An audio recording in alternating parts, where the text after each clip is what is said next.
Okay, picking right up where we left off on page 17 here, the most dangerous game. All right, so the first question on page 17 that I've asked you, is it fair that the general uses dogs to help him hunt humans? Explain. Okay, so it says that Zaroff is always looking for the adrenaline rush and the challenge. But in my opinion, I don't think it's right for him to use the hunting dogs or a gun, because he gives the hunted a knife. He wants the adrenaline rush of hunting. He's become bored with all the animals, so he hunts humans now. But he's still giving himself an unfair advantage. Like, I think that's so crappy. So I don't think it's fair. No. And also, too, he lives there, so he's well-fed. He knows the land. These people don't. That he lures in on the rocks, you know. On page 18, it says, describe the mood created by the setting on this page. All right, so the mood is very unsettling, very scary. We're meant to feel worried and scared at this point. Rainsford is locked in his room. He cannot escape, even if he wants to. There's just no option.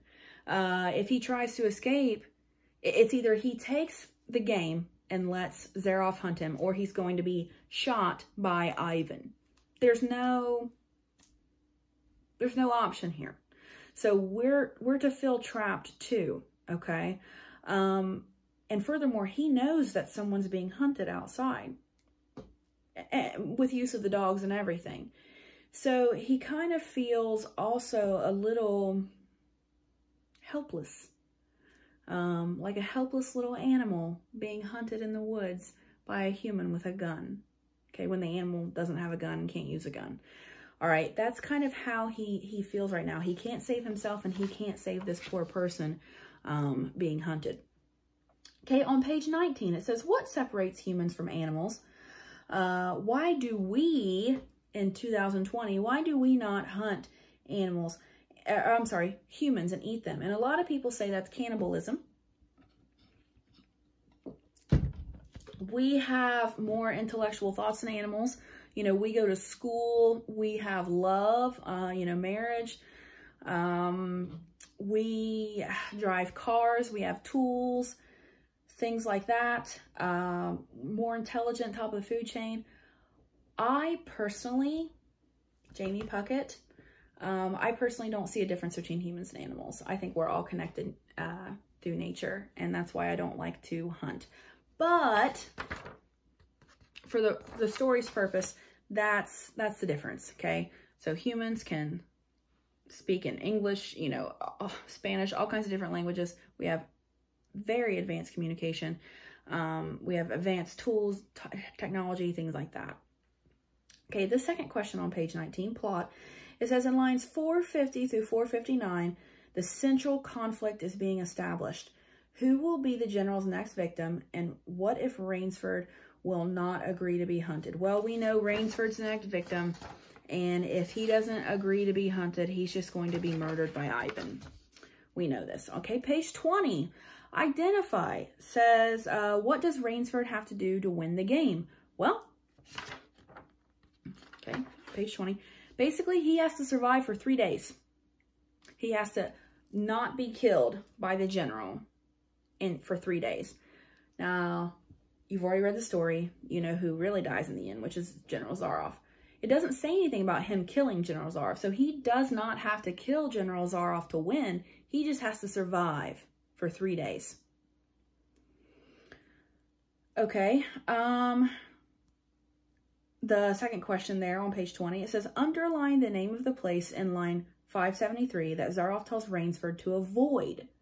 What might he be suggesting in the name of the place? What's the foreshadow here? So it's Death Swamp, okay? He tells him, avoid Death Swamp. And, you know, the foreshadow right there, just, it's called Death Swamp, just like Ship Trap Island. Foreshadow that a lot of ships wreck there and people get trapped there. Death Swamp means, you know, if you go to Death Swamp, you're either going to die or be seriously hurt, come within inches of death. On page 21, the first question says, Rainsford is no stranger to hunting humans. However, how do you think that he will do as the hunted? Okay. I think I said hunting humans. I didn't say hunting animals. So he's used to hunting, Rainsford is, but he's never been hunted before. I think because he does have a vast experience with hunting, that he'll do okay as the hunted. We know, because we've already read the story, that he does do quite well. But yeah, I think he'll do okay. All right, the second question on page 21, it says, the plot flashes forward. When do the events beginning in line 588 occur, okay? So we can kind of infer here that the hunt is going to be, we can infer that this is about 2 hours after the hunt begins on day 1. So the hunt has began, this is about 2 hours later that this is taking place on page 21. So on page 22, it says, reread lines 601 through 613. How does Rainsford avoid being captured and killed?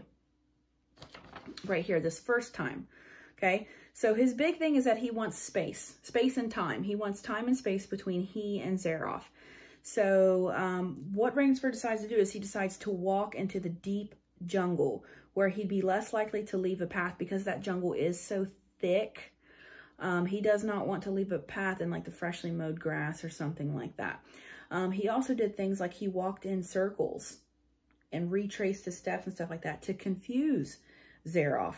And then he hid on a tree branch to get some rest. He also wanted to remain mentally strong because he knows this is just day 1. And at night, Zaroff gets to go back to his house in his bed. Rainsford has to stay out in the forest.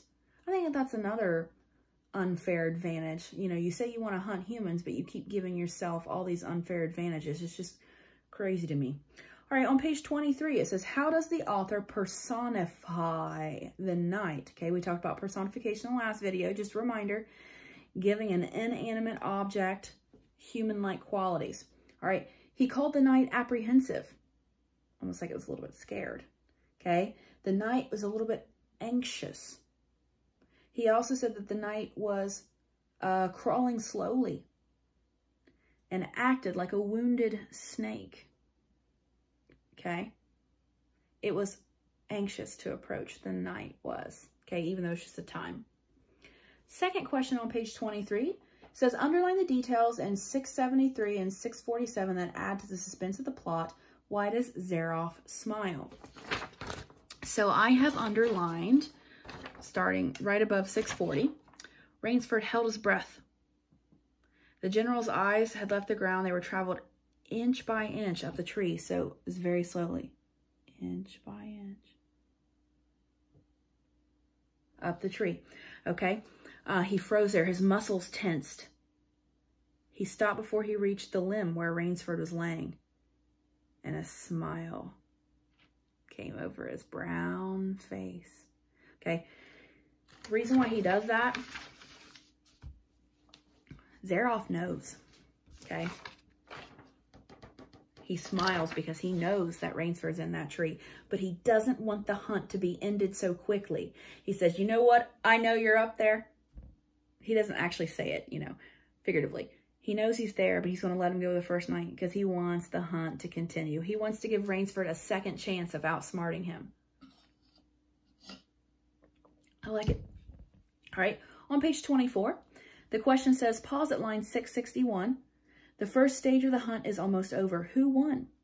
What does Rainsford now know that he didn't know at the beginning of the story? Okay, General Zaroff won. He won the first game in the major war in the hunt. He won because he found Rainsford already. On the first night, he already found him. But he lets him get by, but he still won. Okay, but now Rainsford knows, oh my gosh, this guy is good. He's not just good, he is good. So I've got to really, really turn on my thinking cap here because he's going to find me again, and he knows the land well. I did not anticipate him knowing the land so well. So I've got to figure out a way to outsmart this guy. I've got to do better with outsmarting him. Okay. And he also knows too that Zeroff wants to play. He wants a show. So why not give him one? Because as long as Zeroff wants to play, he will play. The whole thing is that he has to survive for 3 days, but truthfully, Zeroff is in complete control right now. He can make the game last for 2 months if he wants. Okay, on page 25, it says, pause at line 692. Who wins the second stage of this conflict? All right, so you might say that Rainsford won after this, okay? I kind of see it more as a tie, though, here, because the general does have from the trap that Rainsford set, the general does have a bad shoulder now. So he left to go nurse his shoulder. But at the same time, Rainsford's trap that he set really didn't work because the trap should have, you know, caught him and killed him. But instead, he just got wounded. So I sort of see it as a tie because Zeroff is hurt, so that's good. But Rainsford's trap didn't really work. Okay, on page 26, the first question says, pause at line 730. Who is in the trap and has Rainsford won? Okay, Rainsford has set another trap, okay? He's very familiar with traps because he's a hunter, a longtime hunter. And it is a small victory because he has captured Zeroff's best hunting dog. He's captured Zeroff's best hunting dog. So, small victory, but he wanted to capture Zeroff, and that didn't work. It says, who wins the third stage of the conflict? According to Zeroff, what will happen the next day?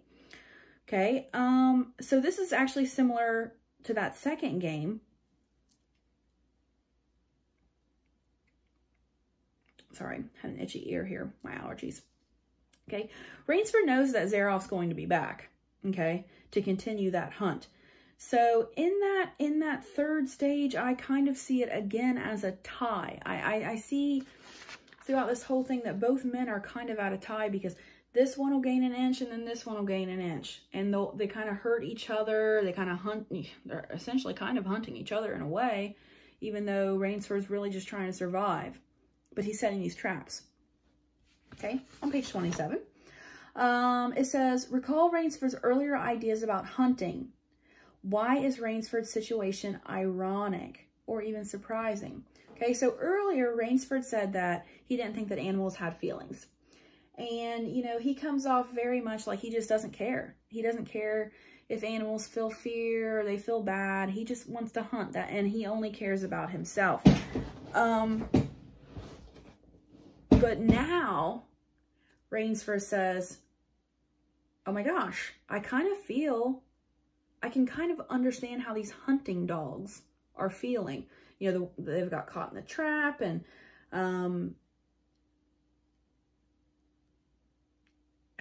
we have Ivan here, and he says that he doesn't feel like Ivan can relate to him because Ivan's never been hunted before.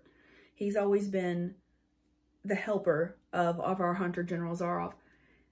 And he kind of starts to think, oh, well, geez, maybe animals do feel fear. I've never been hunted before, so how would I know? And he feels like a bit of an outsider because Ivan has these dogs, and Ivan's never known what it's like to feel hunted, and neither has General Zeroff. But of course now Rainsford has. And that's ironic because, you know, he tried to act like animals didn't matter, and now he's the animal being hunted. On page 28, it says, what does Rainsford hope to see when he climbs up the tree? And what does he actually see? So he has set another trap for Zeroff, and it was the swinging knife trap. So he climbs up this tree, and he's hoping that he'll look down and see Zeroff, but he doesn't. He sees Ivan. Ivan has been hurt by his trap, and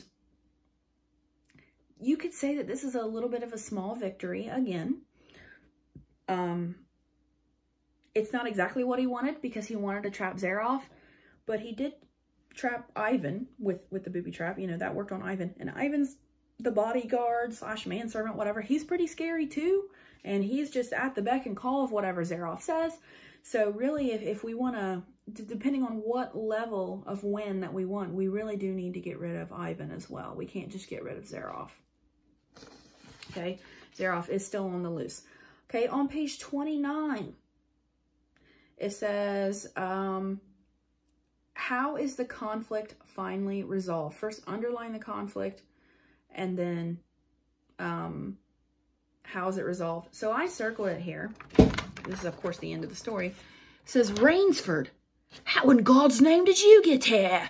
Of course, by this time, Rainsford has snuck back into Zaroff's house, and he is waiting in Zaroff's bedroom. How did you get in here? Okay.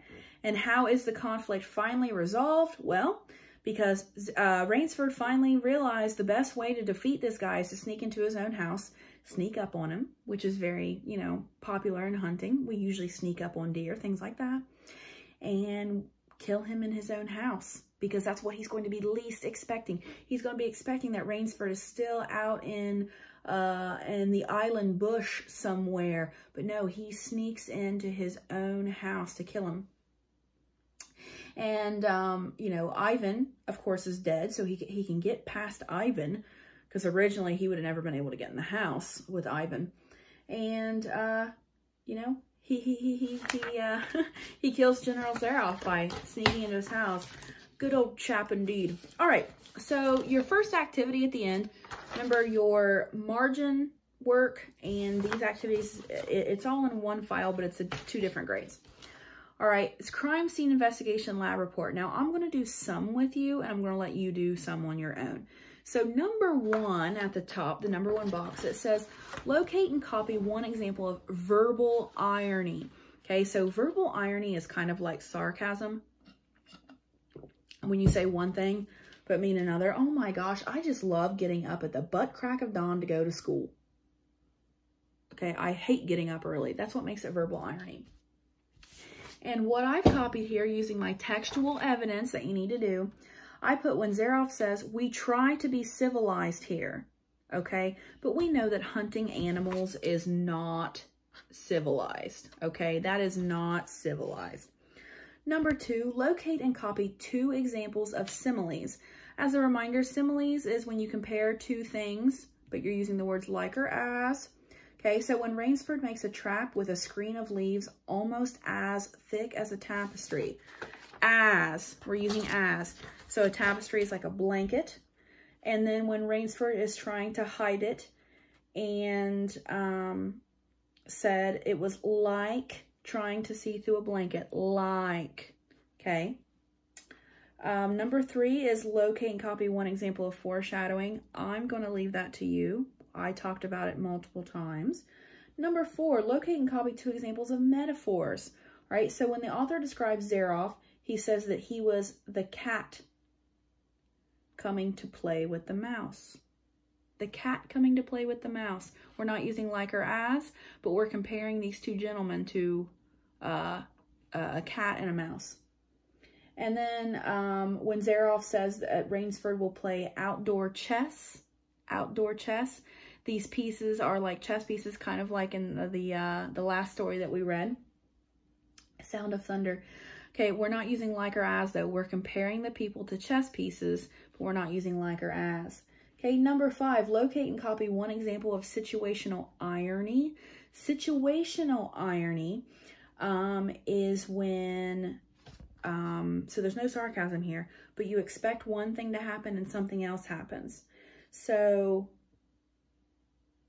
we know that Rainsford, he's going on a hunting trip, and he is a big hunter. So we expect throughout this whole thing that he's going to be able to hunt something, but he actually becomes the hunted. He becomes like the hunted animal, which makes it a situational irony. Now, I'm going to leave 6 through 9 through you, but I'm just going to go over them so we know. Locate and copy 2 examples of suspense. Okay, suspense is just a reminder. It's on the first page of this story, but just a reminder of suspense. It is when like a story is leading you up to something, but it wants you to feel anxious about it. Suspense is very popular in scary movies. Like if you see the killer running through the woods after the victim. Is he going to get the victim? Is the victim going to trip in the woods? Is the victim going to be caught? That's suspense. Okay, number 7, locate and copy one example of personification. We talked about this, but just a reminder, that's when you take an object that's not alive and you give them human characteristics. So if I said this chair was hugging me, like a human would hug me, that's an example of personification. Number 8, list 3 or more character traits of Rainsford. That's up to you. But we know that Rainsford's a brute. We know that he is a very masculine guy. We know he's very clever. We know that he's good at hunting. List 3 or more character traits of Zaroff. Okay. We know that he likes to murder. He's murderous. We know that he's extremely wealthy. He calls himself a savage.